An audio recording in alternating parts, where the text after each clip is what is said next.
الحمدللہ والصلاة والسلام علی رسول اللہ وعلی آلہ وصحبہ ومن والہ۔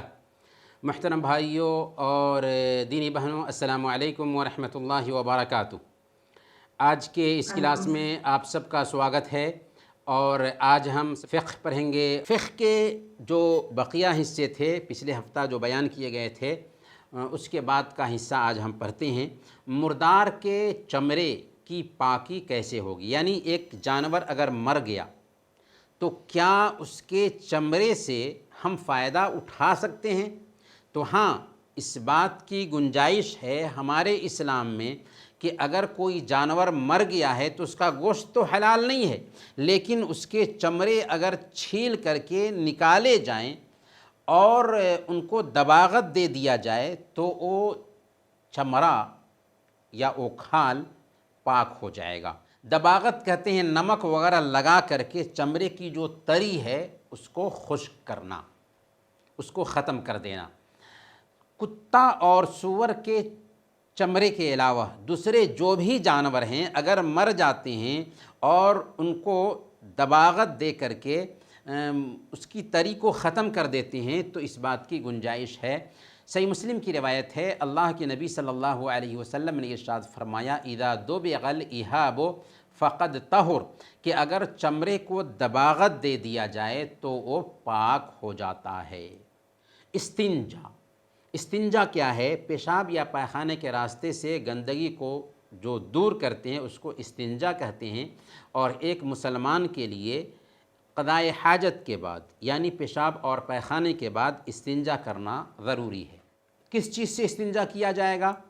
تو استنجا کے لیے اصل تو پانی ہے کہ پانی سے استنجا کیا جائے گا، اور یہی اصل میں پیشاب اور پاخانے سے پاکی حاصل کرنے کے لیے بنیاد چیز ہے۔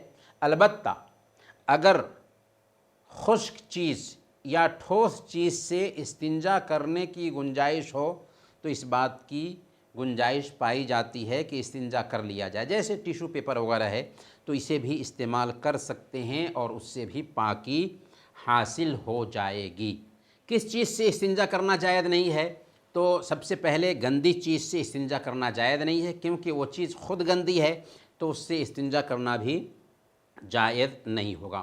دوسرے نمبر پر انسان اور جنات کے جو کھانے ہیں، انسان کے کھانے جیسے روٹی ہے، جنات کے کھانوں میں سے ہڈی ہے، تو روٹی سے اور ہڈی وغیرہ سے، کیونکہ انسان جنات کے کھانے کے قبیل سے یہ چیزیں آتی ہیں، ان سے بھی استنجا کرنا جائز نہیں ہوگا۔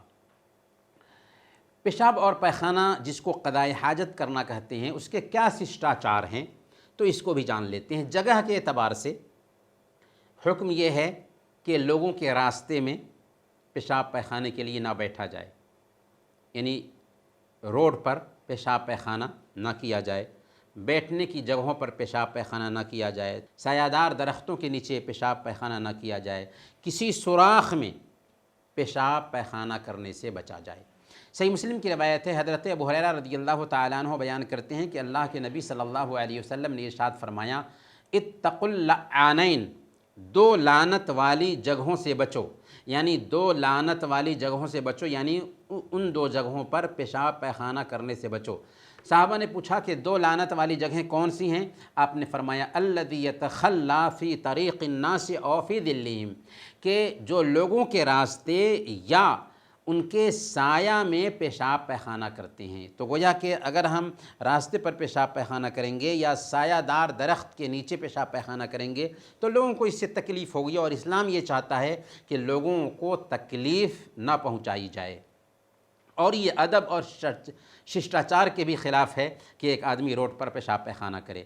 اسی طریقے سے سنن ابی داؤد کی روایت ہے، اللہ کے نبی صلی اللہ علیہ وسلم نے بل میں پیشاب کرنے سے منع کیا۔ کیوں بل میں پیشاب کرنے سے منع کیا اللہ کے نبی صلی اللہ علیہ وسلم نے؟ اس لیے بھی کہ بل جو ہے نا، عام طور پر جنات کے گھر ہوتے ہیں اس میں، اور ممکن ہے کہ اس میں سے کوئی نقصان پہنچانے والی چیز نکل کر کے ہم کو نقصان پہنچا دے، اسی لیے بل میں پیشاب کرنے سے منع کیا گیا ہے۔ دوسرے نمبر پر نکلنے اور داخل ہونے سے متعلق ادب یہ ہے کہ باتھ روم میں داخل ہوتے وقت بایاں قدم آگے کریں اور نکلتے وقت دایاں قدم نکالیں۔ داخل ہوتے وقت بایاں قدم رکھیں اور نکلتے وقت دایاں قدم نکالیں، اور کوئی ایسی چیز اپنے ساتھ باتھ روم میں لے کر کے نہ جائیں جس پر اللہ کا نام لکھا ہو۔ داخل ہوتے وقت دعا پڑھیں گے، وہ دعا بہت مشہور ہے، اللہم انی اعوذ بک من الخبث والخبائث، اللہم انی اعوذ بک من الخبث والخبائث، اور جب نکلیں گے تو دعا پڑھیں گے غفرانک، غفرانک، اے اللہ ہم تجھ سے اپنے گناہوں کی معافی چاہتے ہیں۔ اسی طریقے سے تیسرے نمبر پر سمت سے متعلق حکم یہ ہے کہ پیشاب پیخانہ کرنے والے کے لیے قبلہ کی طرف منہ کر کے بیٹھنا یا پیٹھ کر کے بیٹھنا حرام ہے۔ اللہ کے نبی صلی اللہ علیہ وسلم نے ارشاد فرمایا، صحیح بخاری کی روایت ہے، اذا اتیتم الغائط فلا تستقبلوا القبلة ولا تستدبروها، کہ جب تم پیشاب پیخانے کے لیے آؤ تو قبلہ کی طرف منہ مت کرو اور نہ ہی قبلہ کی طرف پیٹھ کرو۔ تو اس سے پتہ یہ چلا کہ چونکہ قبلہ ایسا ہے کہ اس کی طرف ہم منہ کر کے نماز پڑھتے ہیں، لہذا قبلہ کی طرف منہ کر کے اور نہیں قبلہ کی طرف پیٹھ کر کے پیشاب پیخانہ کرنا چاہیے۔ ہمارے اعتبار سے اتر اور دکن کی طرف گھوم کر کے پیشاب پیخانہ کرنے کی گنجائش ہے۔ اور آخری ادب یہ ہے کہ قضائے حاجت کرنے کی حالت کیسی ہو، پیشاب پیخانہ کرنے کی حالت کیسی ہو، تو اس وقت اسلامی ادب یہ ہے کہ پیشاب پیخانہ کرتے ہوئے بات نہ کی جائے۔ بہت سارے لوگوں کی ایسی طبیعت ہوتی ہے کہ موبائل باتھ روم میں بھی یوز کرتے رہتے ہیں، کبھی کبھار فون آ گیا تو اس میں بھی بات کرنا شروع کر دیا۔ نہیں، ایسا نہیں کرنا چاہیے، بلکہ حدیث میں اللہ کے نبی صلی اللہ علیہ وسلم بیان فرماتے ہیں فَإِنَّ اللَّهَ تَبَارَكَ وَتَعَالَى يَمْقُتُ عَلَى ذَلِكَ، یعنی پیشاب پیخانہ کرتے وقت اگر آدمی بات کرتا ہے تو اس عمل سے، اس کام سے اللہ ناراض ہوتا ہے۔ تو یہ کچھ آداب رہے پیشاب اور پیخانہ کرنے کے۔ چلیں آج کا درس انہی چند باتوں پر ہم ختم کرتے ہیں۔ وصلی اللہ علی نبینا محمد وعلی آلہ وصحبہ اجمعین۔